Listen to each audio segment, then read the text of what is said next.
I was sitting up the other night around 2 a.m. Never the time for good decisions. Rarely when good decisions are made, yeah. But it is often when the big questions hit. And I was doom scrolling. Oh, no. Not the news, though. I was scrolling through this feed of, I guess you'd call it spiritual wisdom. You know the exact type of feed I'm talking about? Oh, yeah. Sunset backgrounds, the bold serif fonts, maybe some mountains in the mist. Exactly. Just endless misty mountains. And I'm reading these things, and I started feeling this very specific, very gnawing kind of frustration. Because of the quotes. Yeah. I mean, I'm stressed about work. I'm worried about the future, just normal stuff. And I see a quote from the Tao Te Ching. The Tao that can be spoken is not the eternal Tao. Ah, yes. And my immediate reaction was, okay, thanks. That's deeply unhelpful. If we're literally talking about it right now, I'm already wrong. Great. It really is the classic shut up clause of spirituality. Right. Or I hit another one from the Heart Sutra. Form is emptiness. Emptiness is form. And I'm sitting there looking at my bank account thinking, well, I assure you, this form is definitely empty, but that doesn't make me feel any better. Yeah, it's that collision between a really desperate need for a practical answer and an answer that seems completely designed to dodge the question. That is exactly it. And for the longest time, I just assumed one or three things about all this stuff. Which were? Well, one, I figured this is just poetry. It's prayer words meant to make me feel a vague vibe, but it doesn't actually mean anything concrete. Right, just aesthetics. Yeah. Or two, it's totally irrational. Yeah. Like, it's just proof that spirituality is logic taking a vacation. Or three, and this is the one that really gets you, I'm just too stupid or, unenlightened to get it. The whole don't worry your pretty little finite head about it approach. Precisely. Fair. But today is different. It is very different today. Because you brought a document to the table for this deep dive that completely nuked those three assumptions for me. I've been reading through this source material, and I have to say, it is heavy. But it feels like the lights just got turned on in a very dark room. It really does. I think the text we're diving into today is going to define the philosophical conversation for the next decade. We are looking at The Architecture of Coherence and the Resolution of Paradox by Philip Lillian, published just this year, 2026. Now, just to be clear for everyone listening, this is not a collection of poems. Far from it. It's essentially structural physics applied to metaphysics. Lillian is proposing what he calls the unified coherence theory, or UCTE. UCTE, right. And he is arguing that those paradoxes you hate, those emptinesses, form riddles. They aren't mysteries. They aren't mistakes in translation. They're actually physics. That's the hook that got me immediately. The idea that there is an architecture to this. Lillian claims that a paradox is just and this is a quote, a dimensional shadow cast by an infinite reality onto a finite mind. That is the core sentence of the entire paper right there. A dimensional shadow. If we can unpack that today, if you, the listener, can walk away understanding exactly what that phrase means, it changes everything. It really does. It changes how you see your own anxiety, your identity, even the concept of the divine. It is a massive promise. Yeah. But having read the source material, I really think he backs it up. Yeah. So our mission today for this deep dive is to decode this architecture. Let's do it. We're going to look at the physics of spirituality. We're going to strip away the incense and the meditation bells and just look at the raw geometry of it. I love that, the raw geometry. So if we're building an architecture, we need a foundation. Lillian starts at the very beginning, the origin of reality itself, but he uses a very specific term for it that I had not heard before. Right, the omnilectic origin. Omnilectic. It is a mouthful, I know, but it's a really necessary word. It comes from omni, meaning all, and lectic, which relates to gathering or reading, like in the word dialect. Okay. Lillian defines the omnilectic origin as a non-dual field of maximal coherence. Okay, maximal coherence. I'm trying to visualize that. Is it like a massive library where all the books are perfectly alphabetized? It's close, but you have to think bigger. Because in a library, the books are highly ordered, yes, Yeah. but they are still separate books. A is not Z. Right, they're distinct objects. Exactly. But in Lillian's state of maximal coherence, A and Z are completely unified. It's a state where all truths, all possibilities, all opposites exist simultaneously. And this is the key part. They exist without contradiction. So it's a state where hot and cold aren't actually enemies. Right. They are just perfectly valid points on a completely unified spectrum of thermal energy. In that omnilectic state, there is no this versus that. There is no me versus you. No subject versus object. None. It is total integration. Imagine pure white light. It literally contains red, blue, green, purple, all of them. But in that highly unified state, you don't see the separation, you just see light. Okay, so structurally, that sounds lovely. Very peaceful. But looking around at my actual life, that is definitely not where we live. No, it is not. I live in a world where if I touch a hot stove, it burns my hand. I live in a world where I am very clearly me, and you are very clearly you. So how do we get from that white light to here? That is the million-dollar question in philosophy. Right. And this is where Lillian's theory of coherence reduction comes in. He argues this is the actual mechanism of creation. Coherence reduction, which honestly sounds like a file compression format on a computer. Which is actually the perfect analogy. Think about it that way. If you have a raw, completely uncompressed video file of the entire universe, infinite resolution, infinite angles, infinite data, and you try to play that file on a biological human brain, what happens? The system crashes immediately. Or I just get a huge file, too large error. I definitely do not have the RAM for that kind of file. Exactly. We are finite observers. Our hardware, our neurology, our consciousness as it exists in this biological form is strictly limited. We physically cannot process the infinite. Right. So for us to experience reality at all, that massive, perfectly coherent signal has to be filtered down. It has to be compressed. And Lillian uses this visual of a funnel that I found really, really helpful when I was reading the source. Yes, the funnel is the diagram you absolutely want to keep in your head. Imagine a massive, endlessly wide opening at the top. That's the homilectic origin, the everything. Flooring into the top. Exactly, it throws into the funnel. But the funnel rapidly narrows. That narrowing represents the processing or the filtering that's done by you, the finite observer. And by the time all that data comes out, the little tiny spout at the bottom. It has been squeezed. It has been violently split. This is what Lillian calls dimensional compression. To fit the infinite into the finite, you literally have to break it into manageable pieces. You have to split unity into subject and object. Yes. You have to split eternity into time, past, present, future. You have to split that pure white light into red and blue so you can actually see it. So the entire world of separate things, the chairs, the tables, you, me, this is how reality is at the top level. This is just how it looks after it's been squeezed through the observer funnel. Precisely. And this right here is the aha moment for the paradox. A paradox is not a contradiction in reality itself. A paradox happens when a massive truth from the top of the funnel gets squeezed into the tiny language of the bottom of the funnel. Okay, can you give me a really concrete example of that? Let's ground it. Sure. Take light. We mentioned light. At the top of the funnel, in purely quantum physics terms, light is both a particle and a wave. Right. It is both localized in one spot and spread out everywhere. That is its high coherence, omnilectic state. But if you try to describe that down at the bottom of the funnel in our normal, dualistic, everyday language, you have to choose. Right. I have to say, is it right here? Or is it over there? Is it a solid dot or is it a ripple in a pond? Exactly. And because our language and our brains can't easily hold the concept of both simultaneously, we get incredibly confused. We say, well, it can't be both. That's logically impossible. And so we call it a paradox. Right. The paradox, that statement that says it is both A and not A, is just the shadow of a higher unity falling onto a lower dimension. Lillian's takeaway here is so vital.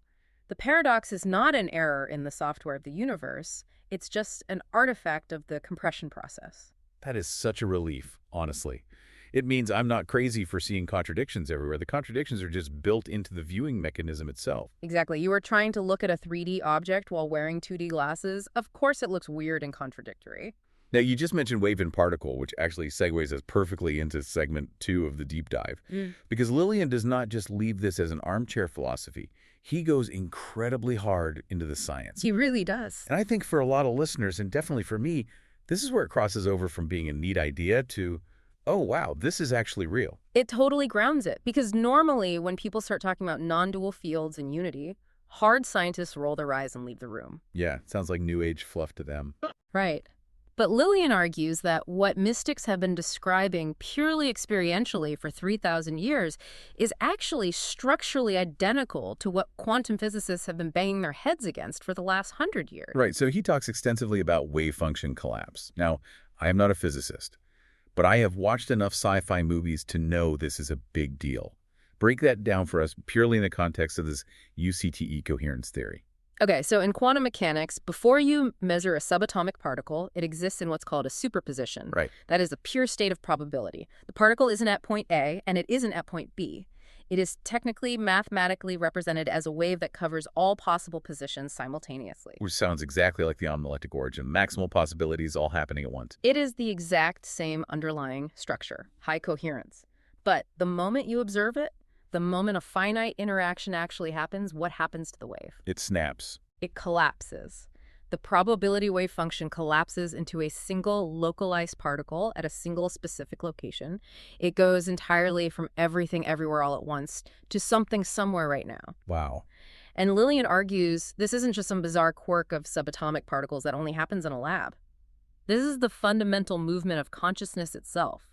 We, as observers, are constantly collapsing the infinite potential of reality into the finite specific experience of right now. So the act of observation itself is the funnel. Observation is the act of reduction. You cannot see the infinite wave and the finite particle at the same time. You literally have to reduce the coherence to have an experience. You have to limit the data stream to make it readable.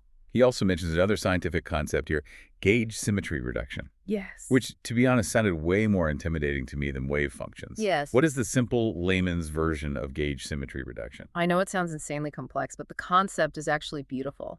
Think of a perfect, smooth sphere. A billiard ball, but perfect. Okay, got it.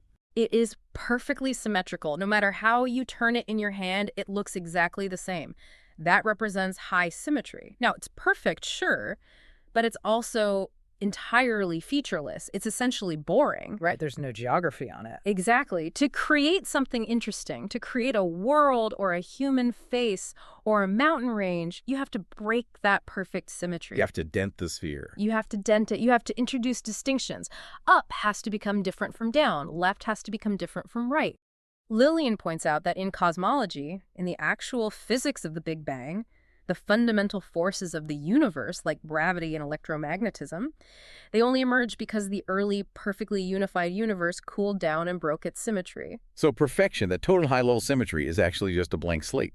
In order to have a life, or to have a universe at all, you physically need the reduction. You need the breakage. Yes, you need the asymmetry. And think about how this entirely reframes the theological idea of the fall from grace, or the Buddhist idea that the physical world is suffering or fallen. Yeah. It's not a cosmic mistake. It's a structural necessity for differentiation. You simply cannot have a story in a world where absolutely everything is exactly the same. That is so powerful, because it moves us completely away from mystical confusion, where we just throw our hands up and say, well, it's a divine mystery. It moves us to seeing these paradoxes as predictable artifacts. Predictable artifacts, exactly. Like if I know the exact geometry of the room I'm standing in, I can perfectly predict where the shadows are going to fall. Because it's not magic, it's geometry. It is the literal geometry of consciousness. And once you begin to understand the geometry, you can actually stop fighting the shape of reality. Okay, so we have the architecture down, we've got the funnel, the compression, the quantum physics, but I want to get deeply personal with this now. Let's do it. Because this unified theory is great on paper, but I still have to wake up tomorrow morning and deal with being me. And segment 3 of the source material gets right into the weeds on identity paradoxes. This is absolutely where the rubber meets the road for most people. So let's tackle the big one. To empty oneself is to fill oneself. I've heard this a million times in yoga classes. I've read it in scriptures, self-help books. It's everywhere. And logically, on its face, it is pure nonsense. If I empty my coffee cup, it is empty. It is not full. If I empty my bank account, I am definitely not rich. Right. In basic physical space, emptiness is just a void. It's a lack of something. So how does Lillian make sense of this? He applies the coherence explanation here. He says, we have to define our terms structurally, not physically. What is emptiness in a system of complex information? Okay, what is it? Emptiness is the reduction of noise. Oh. Think about your mind right now. Is it empty? God, no. It is a massive traffic jam. I'm actively thinking about my next question for you. I'm thinking about what I'm having for lunch later. Once if I left the back door unlocked and I'm randomly replaying an argument I had in 2014. Exactly. That is internal turbulence. Yeah. It is a very low coherence state. There is a ton of data, yes, but it is highly disorganized. It's just static. Lillian defines emptiness not as a void, but as the dissolution of that constructed noise. It is the active quieting of the egoic narrative. Okay, so if that's emptying, what is the fulfillment part? Fulfillment isn't getting more new stuff. Fulfillment is the return of the high coherence signal from the origin. Once the obstruction, meaning the noise in your head, is removed, the actual clear signal from the omnilectic origin can finally get through. The source uses a really great visual here. The cup versus the trophy. It's a simple analogy, but it really sticks in the brain. Imagine a cup that is filled all the way to the brim with old, stagnant, muddy water. Okay. That muddy water is your current mental state. Your worries, your rigid defenses, your endless definitions of who you think you are. You physically cannot pour fresh, crystal clear spring water into that cup. It will just spill over the sides. Because there's no room. You literally have to pour out the old muddy water first. That is the emptying. And the exact fraction of a second you do that, the fresh water, the fulfillment can enter the vessel. So the paradox completely resolves because they aren't opposites. They are just sequential stages of a hydraulic process. You empty the noise to fill with coherence. So it's not saying empty equals full. It's saying the act of emptying is the prerequisite allowance for filling. Correct. You aren't filling yourself with new, better thoughts. You are filling yourself with the original coherence that was being completely blocked by your constant thoughts. Wow. Okay, then there's the other massive identity paradox, which I find even trickier to wrap my head around. Becoming yourself by letting go of yourself. Yeah, it's a tough one. This one always trips me up, because if I let go of myself, who is left to actually be me?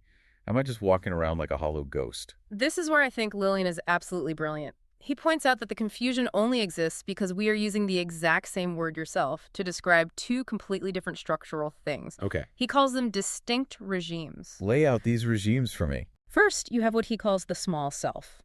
The technical term he uses is the observer bundle. Observer bundle. It sounds like a software package you buy online for a webcam or something. It kind of is. Structurally, it's a bundle of low-level coherence reductions. It is your habits, your specific memories, your psychological defense mechanisms, your preferences for coffee over tea.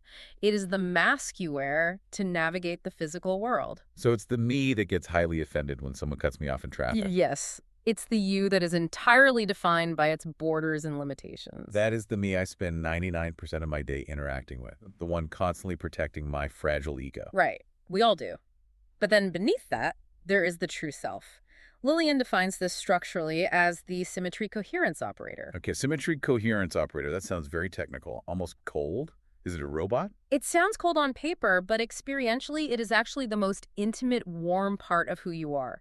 It is the intrinsic identity that exists prior to the reduction process. The part before the funnel. Exactly. It is the pure consciousness that is currently looking out through the bundle of your habits.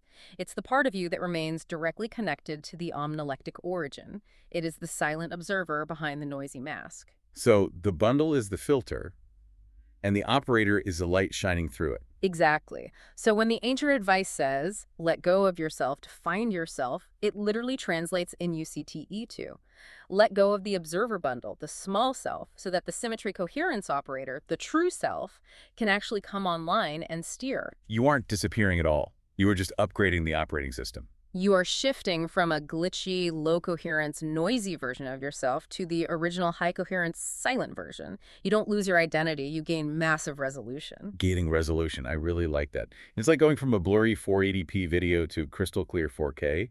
The picture is still showing the same scene. It's just true. Perfect analogy. And when you actually operate from that 4K high-resolution state, the feeling of paradox just disappears. Okay, so that perfectly covers who we are. But we still have to, do things in the world. Unfortunately, yes. We have jobs, we have hobbies, we have goals to achieve. Segment 4 of the paper covers action paradoxes. And I have to say, this contained what was honestly the most immediately practical piece of advice I found in the entire document. We are talking about doing versus being. Ah, yes. The famous Taoist concept of wu-wei, or non-action. Right. The paradox is usually stated as something like, you need to try incredibly hard to reach a state where you don't try at all. Or you perform at your absolute best when you care the least about the outcome. We see this everywhere in high performance. Sports, music, public speaking. If you are a golfer and you overthink the mechanics of your swing, you're going to slice it straight into the woods. Right. Or if you try to consciously remember every single word of a speech while you're standing on stage giving it, you're going to stutter and freeze. Exactly. But, and here's the massive rub for me, you can't just not prepare. If I walk onto a tennis court having never held a racket in my life and I just don't try, No. I'm not going to magically channel Roger Federer. No, you're not. I'm just going to be a guy looking totally confused and probably getting hit in the face by a tennis ball. Exactly right. Don't try is terrible, destructive advice for a beginner. And this is where Lillian introduces the concept of threshold dynamics. This is so crucial for understanding human performance. He says effort and surrender aren't actually enemies. They just operate on completely different sides of a specific threshold. Break that threshold down for me. What exactly is happening below the threshold? Below the threshold is the training phase, the skill acquisition phase. Here, intense effort is absolutely required. Why? Because you need effort to aggressively reduce noise. You practice your scales on the piano over and over to force your fingers to know where the keys are. You study the raw material. Right. You are manually building the neurological structure. You are reducing the chaos of your own incompetence. So effort builds the container. Effort tunes the physical instrument. You essentially have to grind really hard to force the small self out of the way. Yes, you are literally training the observer bundle to be physically efficient. But, and this is the huge pivot in his theory, once you cross that threshold of competence, once you actually know the song, the dynamic completely flips. Continued effort suddenly introduces noise. That is the classic choking phenomenon in sports. Exactly. If you are on stage playing a complex piano concerto and you suddenly start consciously thinking, okay, move my ring finger to C sharp right now, you instantly disrupt the flow state. So you're using the wrong tool for the job. Yes, you are trying to use the small self, the clunky bundle, to do the high-speed job of the true self, the operator. The bundle is just too slow to play the music. The analogy they used in the source was tuning a radio. I absolutely love this. It instantly clicked for me. It's the best way to visualize it. Imagine a really old analog radio dial. When you are looking for a specific station, you have to actively grab the knob and turn it. You are scanning, you're listening to horrible static, you're micro-adjusting back and forth. That is effort. That is below the threshold. You are actively searching. You are actively hunting for the signal, but once you finally hit that clear signal, Just take your hand off the dial. you must take your hand off the knob. If you keep turning the dial after you've already found the perfect station, just because you think trying harder is always better, what happens? You lose the station completely. You're just listening to static again. Precisely. Surrender is not giving up. Surrender is the logical, structural requirement for reception.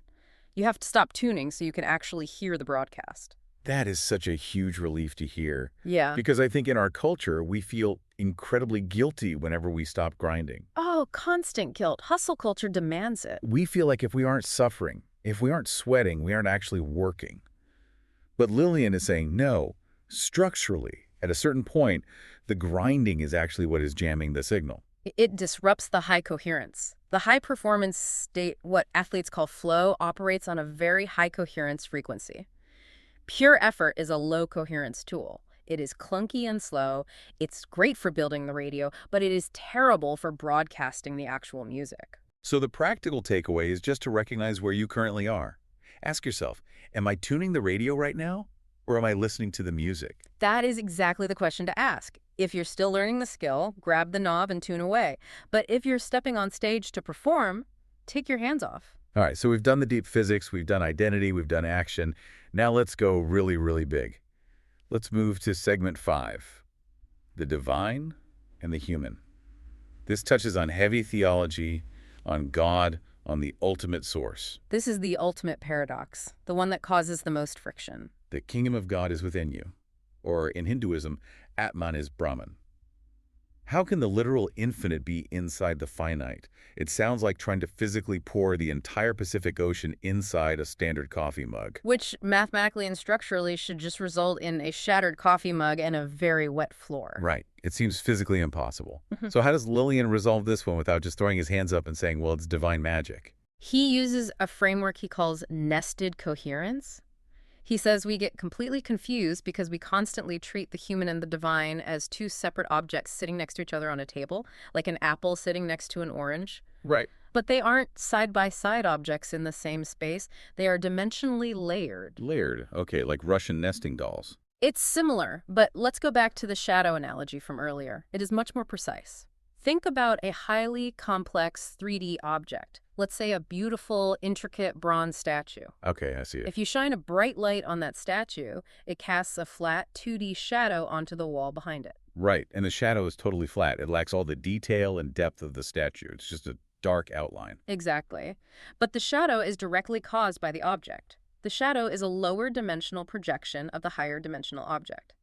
Lillian argues that the human, the finite observer, is quite literally the shadow cast by the divine, the infinite down into the lower dimensions of space and time. So the divine isn't inside me, like a coin sitting in my pocket. The divine is the source of the projection that currently appears as me. Yes, you are a local, highly specific modulation of that infinite signal. Form is the shadow of emptiness. The shadow simply cannot exist without the object casting it, and you cannot exist without the omlectic origin casting you. That actually makes the phrase, "the kingdom is within you," finally make logical sense to me. It's not physically inside my biological body. It's inside my structural architecture. It's my source code. Exactly. You are the flat screen where the movie is currently playing out.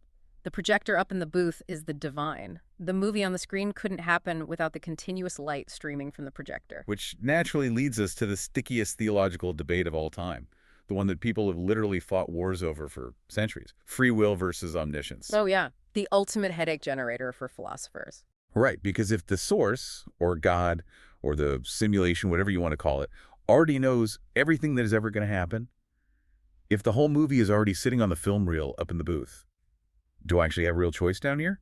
Or am I just an actor reciting pre-written lines? Lillian solves this elegantly with what he calls multi-tier coherence, and honestly, I think this is the most brilliant structural solution to this I have ever seen. He says omniscience and free will simply exist on different floors of the dimensional building. Okay, take us to the different floors. Walk us through it. So omniscience is the view from the absolute top floor, the penthouse, the omnilectic level. Up there, all possible timelines, all choices, all outcomes are perfectly unified. It is all known because past, present, and future are viewed as one single static geometric object. The entire map is fully visible at once. Yes. From the penthouse, the journey is already totally complete. But free will is the view down on the ground floor. Lillian's technical term for this is local coherence modulation capacity. Which is just a really fancy academic way of saying the driver of the car. Correct. Down here, deep inside the heavily reduced state, inside time, you are actively navigating the collapse of the quantum wave function moment by moment. You are making real-time choices. You are steering the car left or right at the intersection, and those choices are entirely mathematically real. You are the one collapsing the probability wave. So from the top floor, the entire map of the city is perfectly visible. But down on the ground floor, I am actually the one physically turning the steering wheel. Yes. And here is the absolute kicker of the whole theory. The paradox only exists if you foolishly try to squash the penthouse and the ground floor into the exact same room. Right. If you try to make the small self down on the street omniscient, or if you try to make the true self up in the penthouse limited by time, but if you just accept that reality is fundamentally layered, you can easily have a total map omniscience and a local driver free will happening simultaneously without any contradiction. It's all about relativity. It completely depends on where the observer is currently standing. Exactly. It is not A or B. It is A structurally above B. They are totally compatible because they never actually touch on the same dimensional plane. That is so satisfying. It really is. It allows for both cosmic destiny and personal agency. I don't feel like a helpless puppet on a string, but I also don't feel like I'm just randomly careening through a chaotic, meaningless universe. Because it respects the architecture of both layers. Man. All right, let's move to segment 6. Because even if we completely understand the physics and the geometry and the theology, we still have to deal with our heavy human emotions, existential paradoxes, fear, freedom, and separation. This is where the dry theory finally becomes deep psychological healing. Let's look at wholeness versus separation. Right, the crushing feeling of I am completely alone in this cold universe versus the lofty spiritual claim that all is one. Lillian uses a concept called ontological layering to resolve this. Wholeness exists permanently at the origin layer. That is an unbreakable structural fact. You are connected to absolutely everything because you all pour out of the exact same funnel source. Right. But separation exists purely at the relational layer. The reality down at the bottom of the funnel. Yes, down here on the ground floor. You are physically separate from me. I literally cannot read your mind. You cannot physically feel my back pain. I cannot eat your lunch for you and make you full. That separation is a hard, factual reality on this specific layer. So my deep feeling of loneliness isn't actually a lie or a failure. I shouldn't just gaslight myself into saying, oh, I'm not lonely, I'm magically one with the universe. No, absolutely not. That is what psychologists call spiritual bypassing. It's toxic. Lillian's framework says, validate the real separation you feel on the horizontal layer, but firmly anchor yourself in the structural unity on the vertical layer. Oh, that. You do not have to deny your very real human loneliness to believe in cosmic oneness. You just have to correctly recognize they're happening at two different altitudes of reality. That is deeply validating. It means I have permission to feel isolated and perfectly connected at the exact same moment. Exactly. The geometry of the paradox allows for both to be true. Okay, what about fear versus freedom? Because that's a huge one. This one hit me the hardest when I first read the paper. Lillian makes a really sharp clinical distinction here. He argues that fear is nothing more than a local coherence distortion. A distortion, like a glitch in a video game. Yes, a temporary glitch in the signal. Fear strictly arises when the observer feels physically or psychologically threatened. But ask yourself, who exactly feels threatened? The small self. Yeah. The observer bundle. Precisely. The bundle knows it is fragile. It knows it is biologically temporary. So whenever it encounters friction, it immediately generates loud, low-level noise. Danger. Protect me. Hoard resources. Run away. That static noise is what we experience as fear. But freedom, where does that sit? Freedom is an intrinsic property of the origin itself. The unalectic origin literally cannot be threatened. It cannot be reduced. It cannot be destroyed. It is infinite. Therefore, by definition, it is perfectly free. So freedom is permanently built into the concrete foundation of the architecture, but fear is just a temporary, noisy byproduct of the filtering process. Exactly. The source is totally free. The filter just gets scared sometimes. The conclusion Lillian draws from this is incredibly profound. He writes, we are fundamentally free. We are only accidentally afraid. We are fundamentally free. We are really accidentally afraid.